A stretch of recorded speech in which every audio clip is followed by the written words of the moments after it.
Now, General, to the best of my knowledge, you have been serving in this country back in the late 1990s. You came back a couple of months ago. Can you give us a sense of your main impressions as the new commander of NATO HQ in Sarajevo? Thank you. So if I think back to my time here when I first came in the late 90s, early 2000s, people in Bosnia and Herzegovina were still in the state of shock from the war.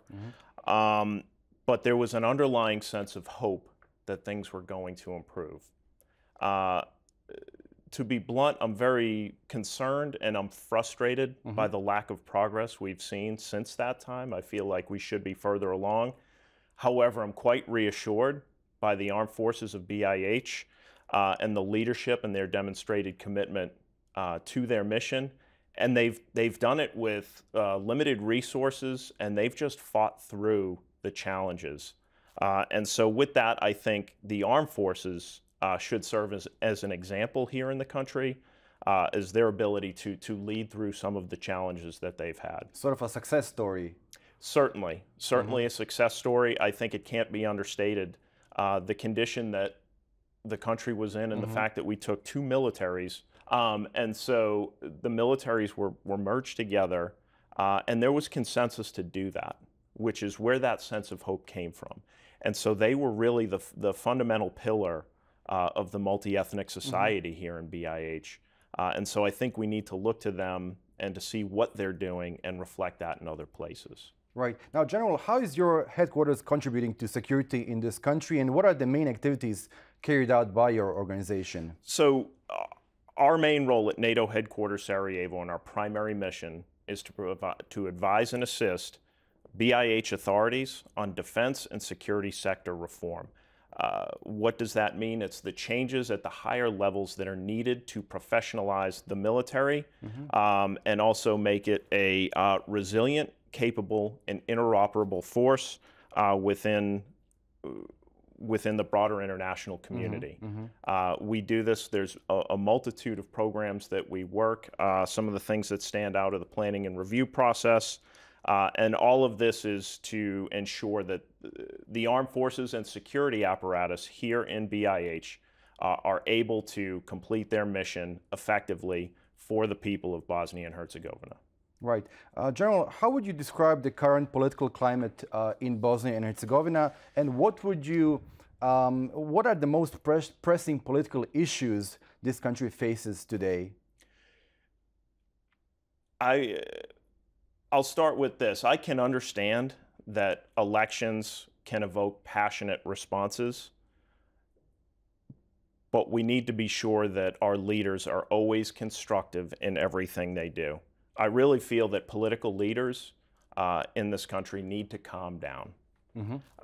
They need to, but the unfortunate case is that they see a path to victory through inflammatory rhetoric and not through the compromise and accomplishment of the reforms and objectives that are needed to secure the state of BiH. And so that's the real challenge, I think, is the fact that the path to victory is not through achievement of the necessary reforms. So all in all, I would say things need to calm down in the political sphere. On all sides? On all sides. On all sides. There's no individual group to blame. All sides need to calm down, come together, and find compromise. So I wanted to ask, we've been talking a lot about foreign malign influences in this region. So now, what foreign malign influences are currently affecting Bosnia and Herzegovina, and how dangerous is it, given that the country is still a fragile democracy? So I'll speak to some other policies. So recently, the U.S. Secretary of State, Antony Blinken, announced that he was launching sanctions against RT, the media organization, loose media organization, as the Russian government has established units within RT with cyber operational capabilities. So what does this mean for BiH is that if there are similar challenges here in BiH, we will only see more division. Autocrats are not committed to the people, nor are they committed to the truth. And so NATO has been clear that we're always committed to the sovereignty and territorial integrity of all nations. And above that, we're committed to the rule of law.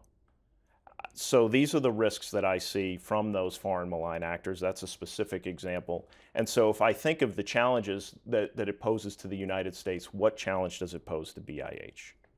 Mm-hmm. You know, the war in Ukraine has already entered its third year. I wanted to ask you, what impact is this war in Ukraine having on stability and security in the Balkans, particularly in BiH, and how has NATO adjusted its strategy and its engagement in this region? So Russia's war in Ukraine and the invasion of Ukraine, it was a wake-up call for all nations, members and partners to work together to achieve common defense. It's imperative that we increase our cooperation as we're certainly stronger together when we pool assets and assert ourselves firmly in the international community. And so NATO here continues to provide assistance to the Western Balkans, to the region, and it's a good example. Our headquarters, NATO headquarters Sarajevo, is an excellent example of what NATO's commitment is to the region and to BiH specifically. Mm-hmm. Mm-hmm. Now, can you elaborate on the specific measures or operations NATO has undertaken to counter foreign malign activity and disinformation in this part of Europe? So NATO is paying very close attention, as we just mentioned, and so they are providing additional resources specifically to BiH, and that's in the form of a political engagement support cell, which reports direct to NATO. And also, you'll hear multiple times across multiple platforms about the Defense Capacity Building Initiative, which is focused on strengthening the broader security institutions and defense inside BiH. These are things like cybersecurity, crisis management, counterterrorism. These are the efforts that we're taking to increase our effort, attention, and partnership. But I'll go back to some of our previous comments, which is NATO and other allies and partners can provide support to BiH, but we rely on the leaders to enact those reforms. It takes a partnership here in BiH. It can't be done, and the political will needs to be demonstrated here from leaders to enact both the reforms, but also make the most use of the support provided. Now, over the last couple of months, I've seen quite a number of cyber attacks in Germany, in Poland, in Albania.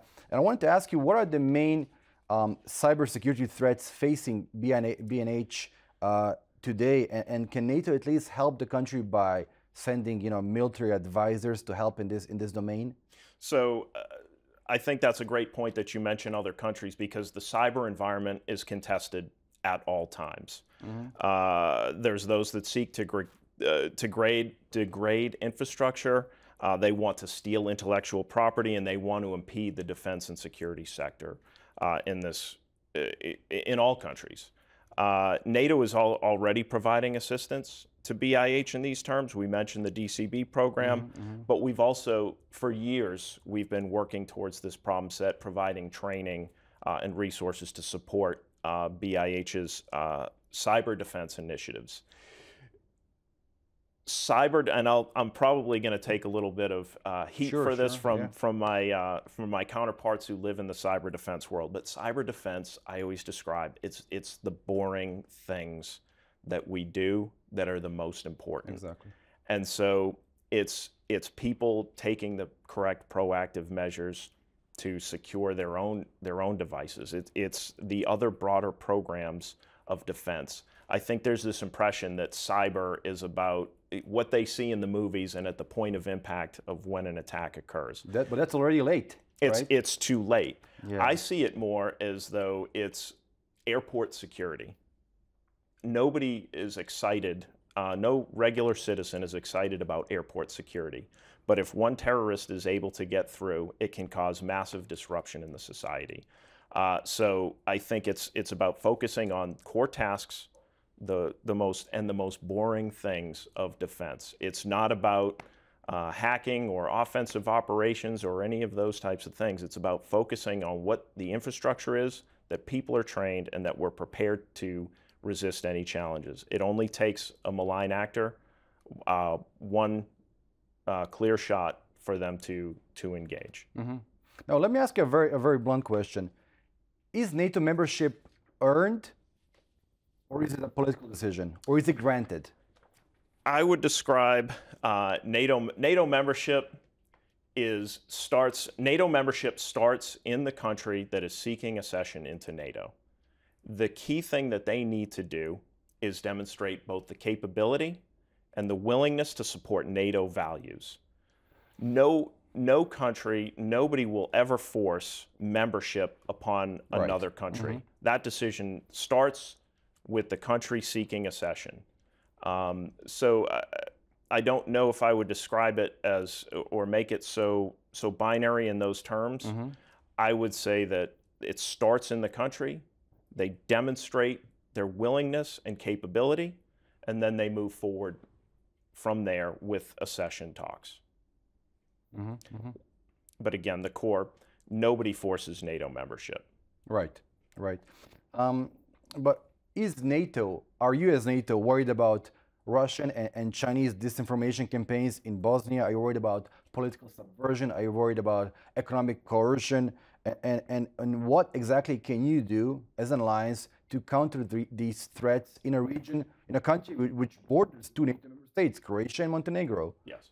So disinformation is not new. It's been used by state, non-state actors for years to achieve mm-hmm. malign influence goals. What's changed is the scale and the complexity of the disinformation. It may not be abundantly clear.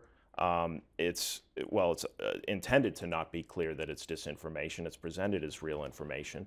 And then what do we do to deter and defend against such actions? So we're working closely with allies and partners, and including BiH, to counter disinformation. What I would really say is that we stand on the truth. NATO, we have a history and a presence in BiH. We have a demonstrated commitment to BiH. I think you've heard this from several of our senior leaders about our commitment, about NATO's commitment to BiH. And I think the efforts to counter, it's a very difficult challenge and a very difficult problem set, but we are continuing to focus. We're focused on the truth, and I think that's what we need to rely upon. Right. And finally, what is your vision for Bosnia and Herzegovina for its future in terms of its stability, security, and in terms of its membership within the alliance? So we've said this throughout our discussion here, is that NATO's committed. So I see that today, that NATO's committed and will remain committed to BiH. Mm-hmm. But what I see as a key indicator is that people are leaving BiH, and they're leaving and they're moving to the West. And what is that they're seeking in the West? They're seeking freedom, they're seeking prosperity, they're seeking safety and security, things that they may have concerns about here in BiH today. So my vision is, and what we work towards every day in our headquarters, working in defense and security sector reform, is that we want to see, ultimately, is that I would see is that the NATO values are adopted, so that all citizens see their future right here in BiH, that they feel secure in their homes and prosperous in whatever endeavors it is that they take. That's what I think NATO should be working towards, and I think that's what we're working towards. Right. General, it was such a pleasure speaking to you. Thank you so much once again for your time. Thank you so much. I appreciate the opportunity. All right. Thanks, sir. Thank you.